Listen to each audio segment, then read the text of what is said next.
Well, hello again, everyone. I am Gary Godsoe, and welcome to Velocity Online Racing's coverage of Round 2 of Season 2 of the Global IndyCar Challenge. As today we come for you from the world's most famous racecourse, Indianapolis Motor Speedway, from the racing capital of the world, Speedway, Indiana, right next to my hometown here of Indianapolis, as we are preparing ourselves for 400 miles, 160 laps of the first ever hybrid action on a stream to be on iRacing with these brand new-ish IR18 Indy cars, and that is the big story of the race. And coming into this race is new cars for everybody with the new hybrid unit. And it'll turn the field over to Roden F-Tink, who will be bringing us down to the green flag. Reminder, when we go green, passing could commence anywhere. Stand by for 400 miles and the Global IndyCar Challenge. Here we go, green flag in the air, and we are off.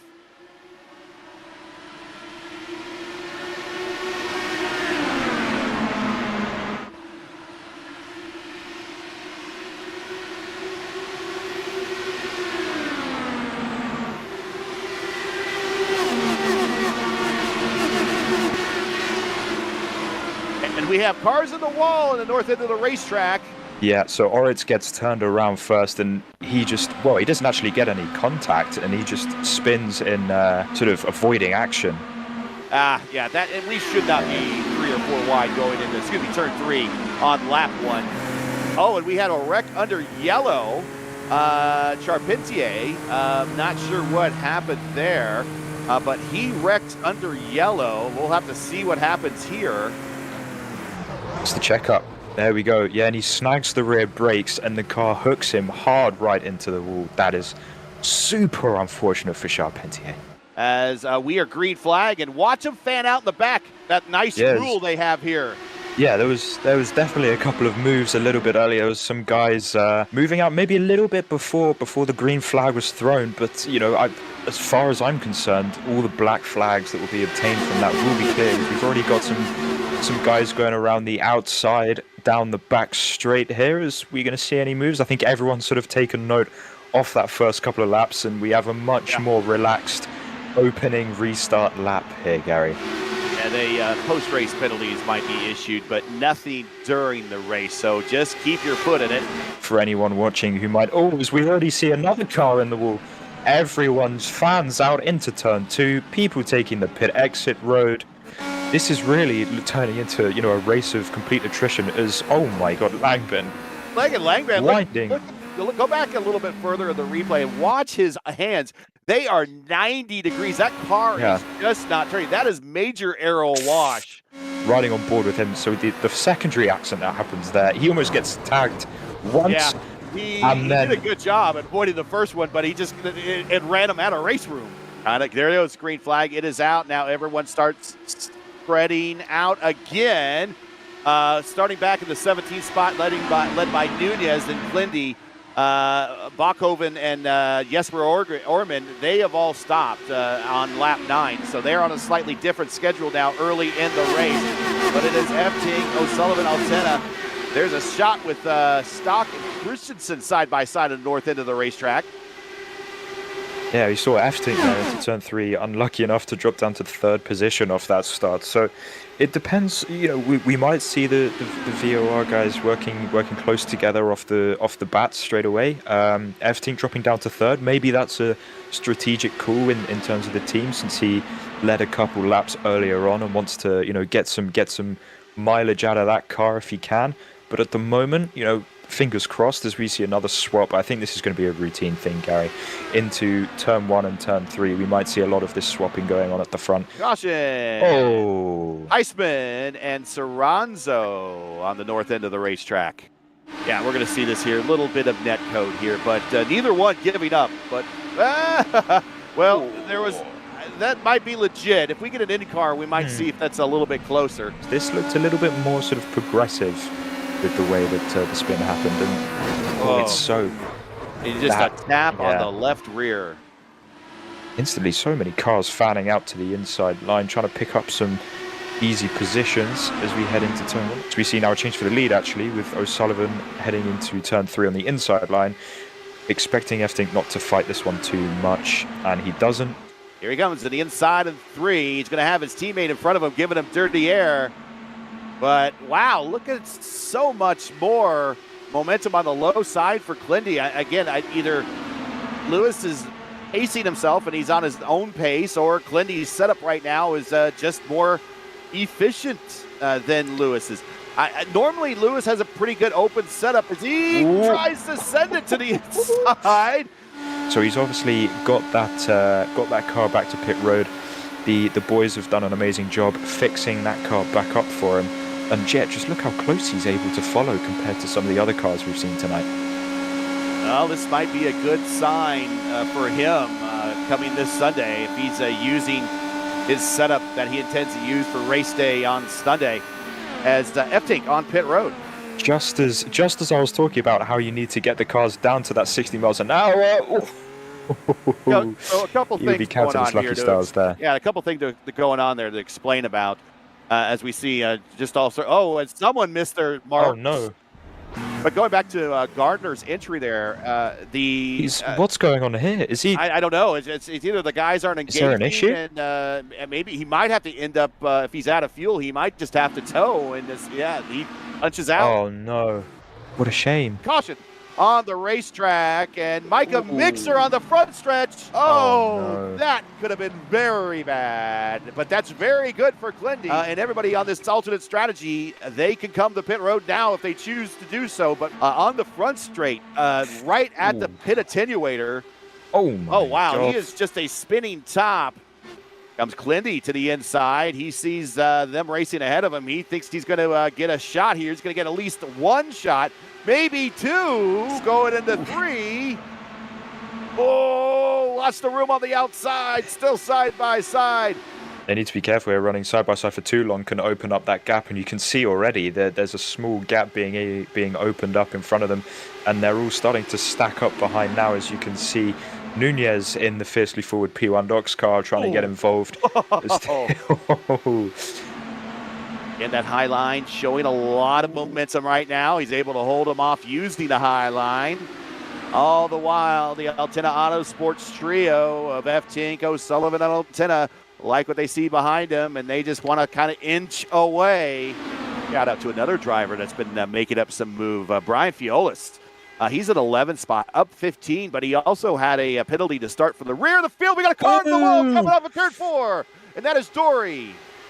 Right behind him, Gary? I think that is Christensen. Oh, snap loose. Oh. And just watch the amount of curb usage. All over it. Loses the rear. Bang. Oh, Christensen. I don't even think Christensen slowed down. He was just like, well, Olsen. There was a car perpendicular in the pit lane. I don't know if we caught that. Oh, and he's wrecked up the pit road, yeah. Yeah, he's torn the front nose clean off of that car. So yeah, he exits the pit box and then just completely lights the rears. Oh, that's not I don't think he was on the button. I think he. There are some drivers that prefer not to use the button.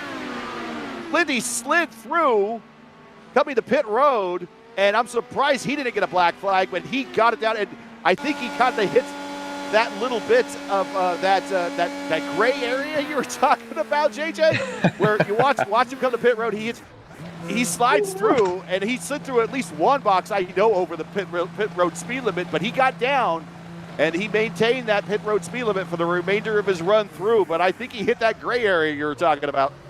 We're going to see if he can pull off this move down into turn 1. You know, the Altena boys are, I'm sure, not going to be best pleased with getting completely their asses handed to them in that sense in the pit stops this time round, with Clendy going completely to the lead and catching them completely off guard. And right as he gets through the short chute. Oh, he had a damaged car anyways, and he's actually in the north end of the racetrack there, or south end of the racetrack.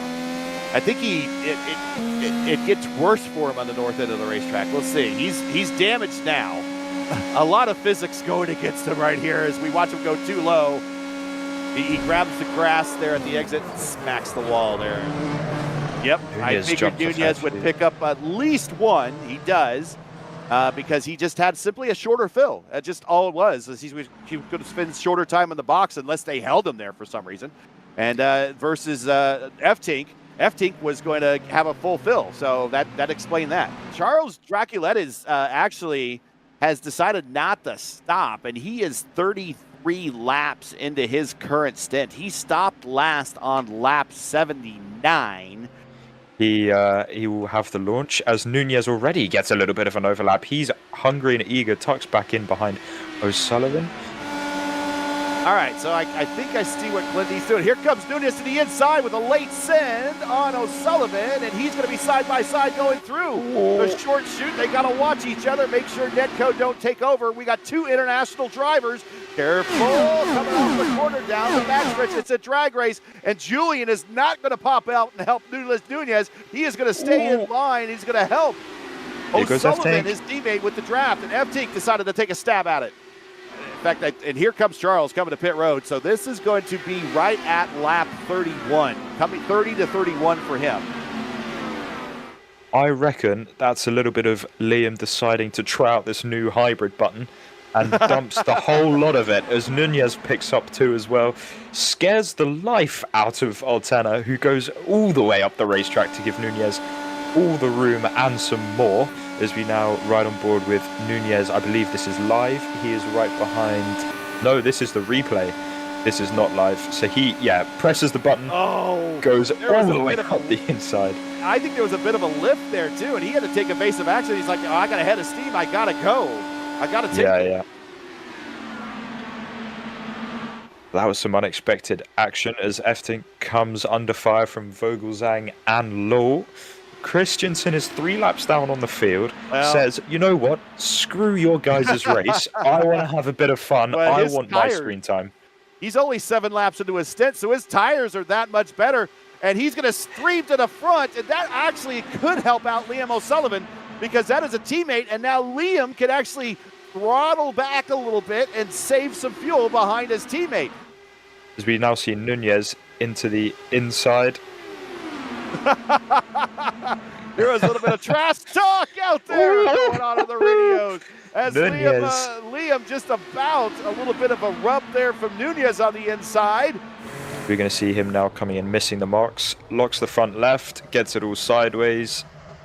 And just the wrong angle. He's going to have to reshuffle that car. As for Orman on pit road. And we now turn the lead over to Charles Draculetis. But the big story is look at who's right behind him. That's Luis Nunez. Nunez now 2 laps into his stint, but look at the gap.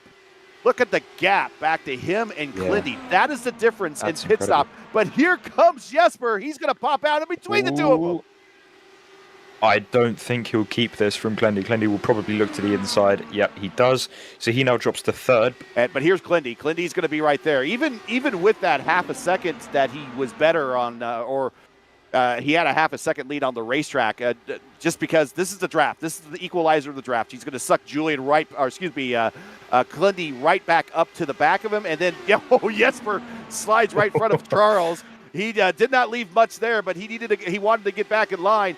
So we're going to have Jesper and Kyle are going to be right on Luis Nunez here very, very quickly. Whoa, someone a little evasive. Okay, this is what we got. We got lap traffic.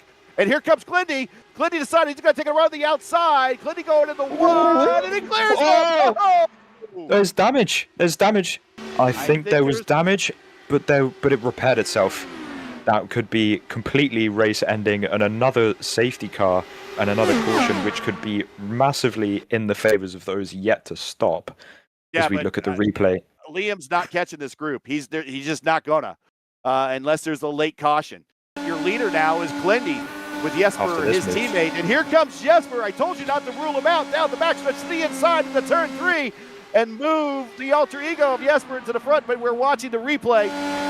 So this was the first pass for the lead as Orman looks to the inside, fairly straightforward move up the inside, pass his teammate. 2 to go. I would imagine the gloves are off for the leaders as right now Orman is pulling away by 5/10, and maybe he just decided that he was going to hit the jets a little bit sooner than Clindy, was ready.